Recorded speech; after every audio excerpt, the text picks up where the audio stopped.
बीरेन सिंह जी आ गए हैं। भाई बीरेन जी, आज मायावती ने स्पष्ट कर दिया है कि वो किसी के साथ गठबंधन नहीं करेंगी, किसी के लिए सीट नहीं छोड़ेंगी। तो अगर ऐसा हुआ तो ये संयुक्त मोर्चा का क्या होगा?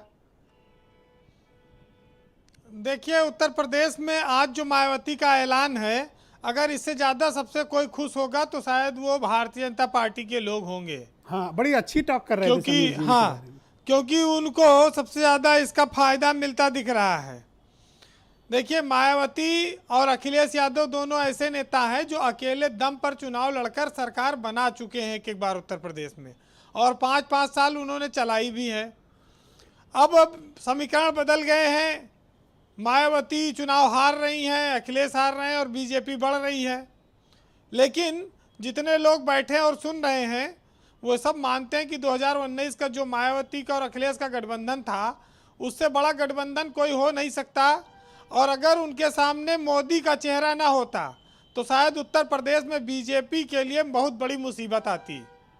ये मोदी का करिश्मा था कि ये गठबंधन भी वहाँ फेल हो गया और चुनाव नहीं जीत पाए ये लोग। लोकसभा में 15 सीटों तक रह गए। अब बीजेपी रात दिन ये मनाती रही क्यों तरह से ये लोग अलग हो जाएं विधानसभा में, क्योंकि जब चुनाव की रैलियां शुरू हुई और चुनाव का दौर आया है तो उसमें विकास की बात, रोजगार की बात, बिजली पानी की बात, महंगाई की बात, स्कूल की बात, क्राइम की बात, कानून व्यवस्था की बात हो रही है। और इस बहुत सारे मुद्दों पर जवाब भी देना पड़ता है।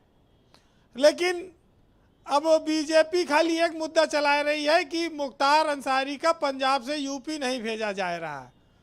बाकी और पर बात न करो। बाकी और चाहे स्कूल की फीस प्राइवेट जितना बढ़ जाए, बेटियों के ऊपर, महिलाओं के ऊपर अत्याचार बढ़ गया, तमाम महंगाई बढ़ गई, डीजल पेट्रोल के दाम बढ़ गए, किसानों का आंदोलन चल रहा है, उस पर बात नहीं करेंगे। तो जो इनको फायदा देगा उसी पे बात करेंगे। दूसरी बात यह है ब्रजेश जी कि चुनाव जब अकेले लड़ा जाएगा तो अपने अपने विकास के कामों पे भी लड़ा जाएगा। तो अखिलेश यादव का नारा था कि काम बोलता है। अब योगी जी का नारा है काम दमदार।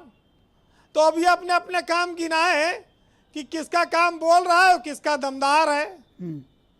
हालांकि इस उत्तर प्रदेश में बीजेपी सरकार ये कहती कई एक्सप्रेसवे उसने बनवाए, लेकिन उस पर चल कौन रहा है ये नहीं बताती है। कितनी गाड़ियां चल रही हैं और कब से चलेंगी।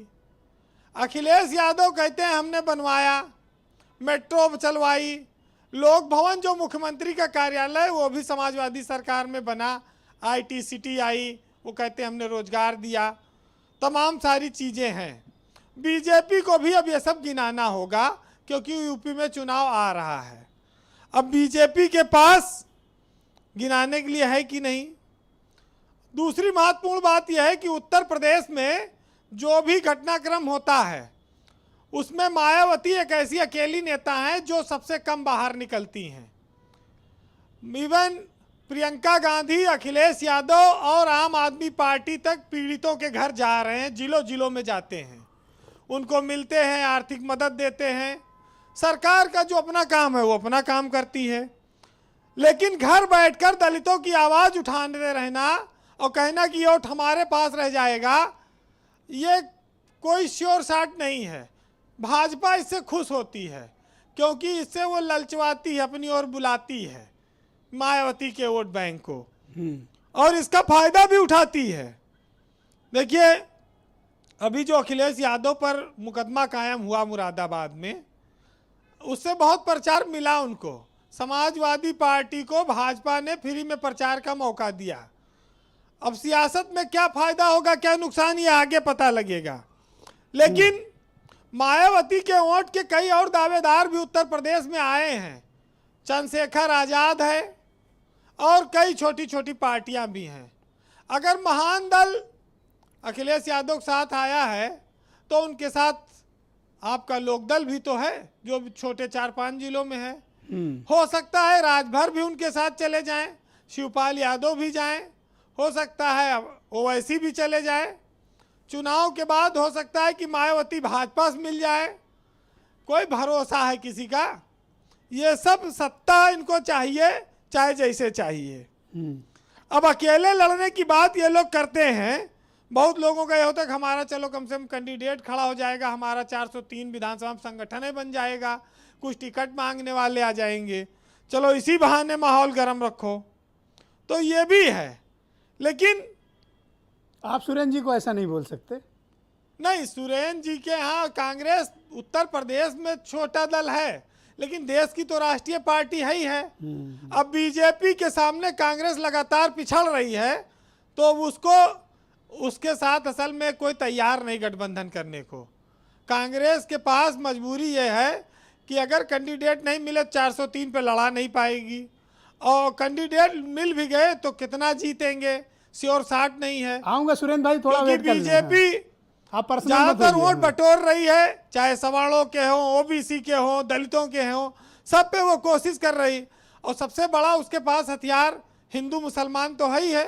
जब कुछ नहीं चलेगा तो फिर जय श्री राम चलना तो है ही है। जी वीरेंद्र जी। बहरहाल यूपी की सियासत में जो लोग हैं वो जानते हैं कि विधानसभा चुनाव या कोई चुनाव ध्रुवीकरण से होता है। वोटों का ध्रुवीकरण करेंगे राजनीतिक दल।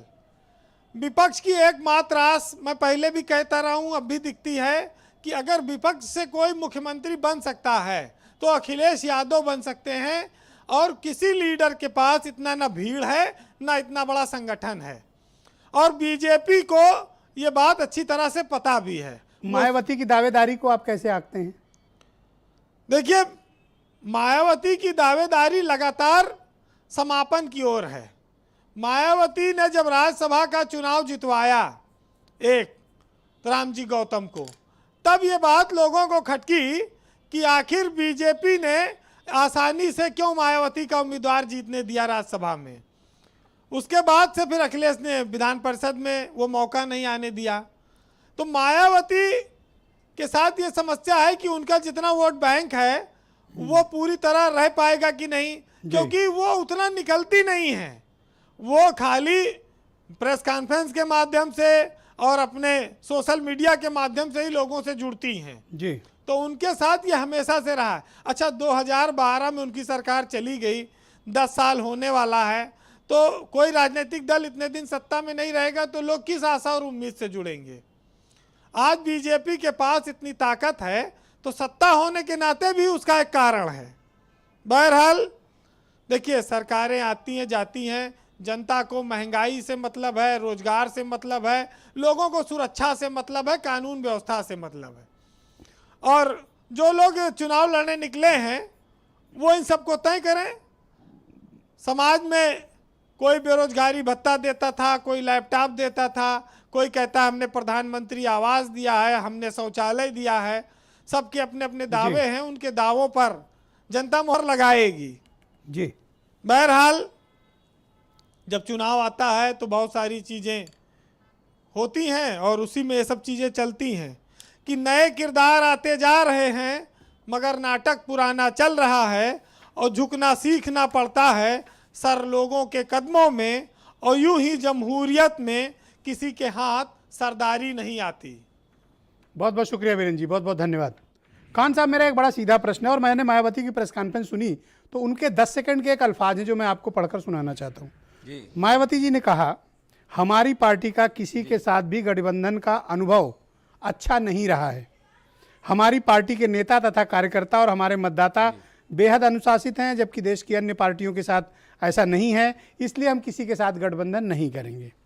ये तथ्य जब मायावती कह रही हैं और आपके पास 2019 में 10 मेंबर ऑफ पार्लियामेंट आप गठबंधन से जीत कर आते हैं, 2014